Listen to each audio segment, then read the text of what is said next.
नमस्ते सम्पूर्ण नेपाली दाजुभाइ तथा दिदीबहिनीहरूमा हार्दिक नमस्कार गर्दछु। पुनः अस्ति चैत्र 15 गतेको जुन जनविद्रोह घोषणा कार्यक्रम थियो, हामी जनविद्रोह घोषणा कार्यक्रम शान्ति तरिकाले गर्न जाँदै गर्दाखेरि त्यहाँ मलाई मार्ने ठूलो योजना रहेछ र राज्यले गरेको आतंक, बर्बर आतंक, जो लघुवित्त पीडित थिए, सहकारी पीडित थिए, बैंक पीडित थिए र विदेश जाने परिवारका पीडितहरू थिए, सबैको हालत कस्तो थियो नेपालमा राज संस्था गएर हिन्दू राज्य गएपछि नेपालीहरूको हालत के भयो, त्यही आवाजलाई हामीले उठाएर बुलन्द गर्दै हामीले अघि बढाइसकेपछि अब हामीले लडाई जित्छौं, नेपाली नागरिकले लडाई जित्छ, जनविद्रोह सफल हुन्छ भनेर चैत 15 गते बिहानैदेखि विभिन्न वेशभूषामा युवा संघका केही व्यक्तिहरू र पुलिस प्रशासनका केही व्यक्तिहरू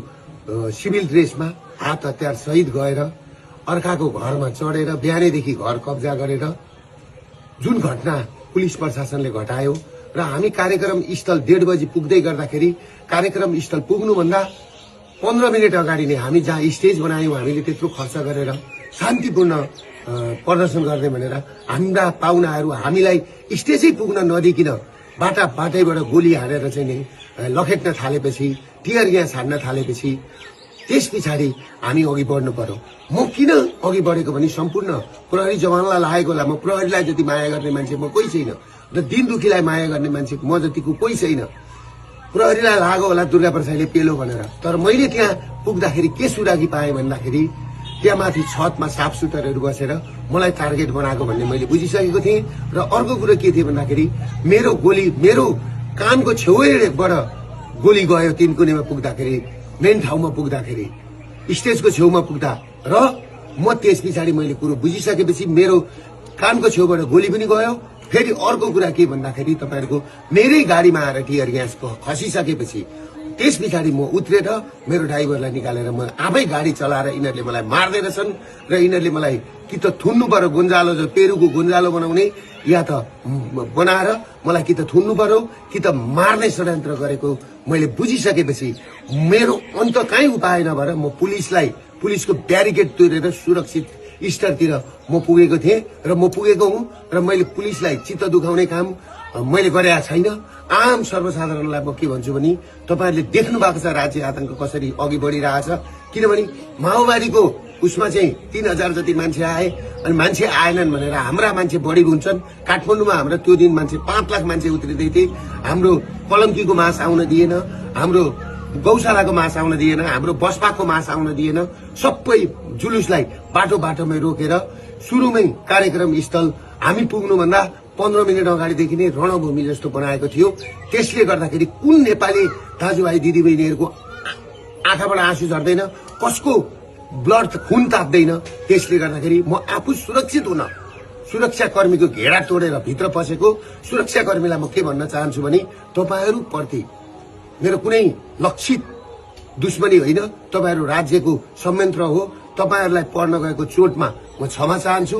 तर एउटा कुरो के छ भन्दाखेरि दुर्गा प्रसाद तपाईहरुबाट टाढा छैन र केही साथीहरु, केही 12 भाइ मिडियाहरु मेरो पछाडि हात धोएर लागेका छन्।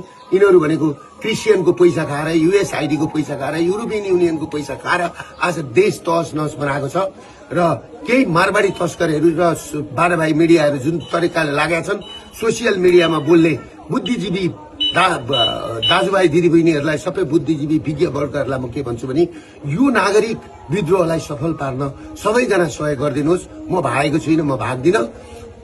पुलिस प्रशासनले मलाई खोज्नु पर्दैन, किनभने मलाई गुन्जालो बनाएर यो आन्दोलन दबाउने कोसिस गरिएको छ।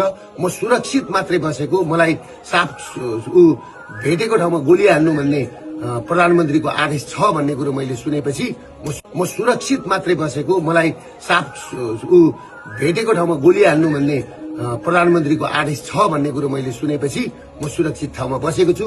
म भागेको छुइनँ। म नेपाल र नेपाली छोडेर म भाग्दिन।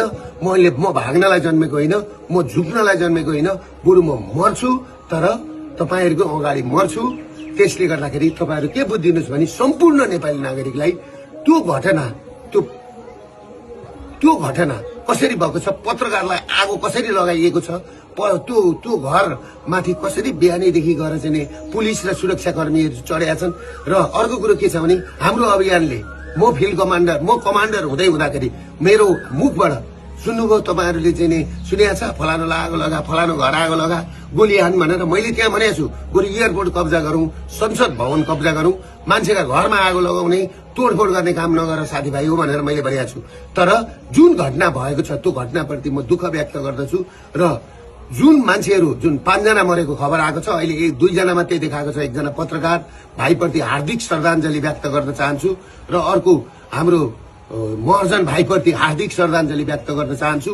र अरू 5 जनाको पनि तुरुन्त यिनीहरूले चाहिँ सार्वजनिक गरून्। त्यो भन्दै म सम्पूर्ण नेपाली दाजुभाइबाट म टाढा छुइनँ, म काठमाडौँमै छु। तपाईँहरू पिर नगर्नुहोस्, म काठमाडौँमै कुनै एउटा मन्दिरमा बसेको छु, म सुरक्षित छु।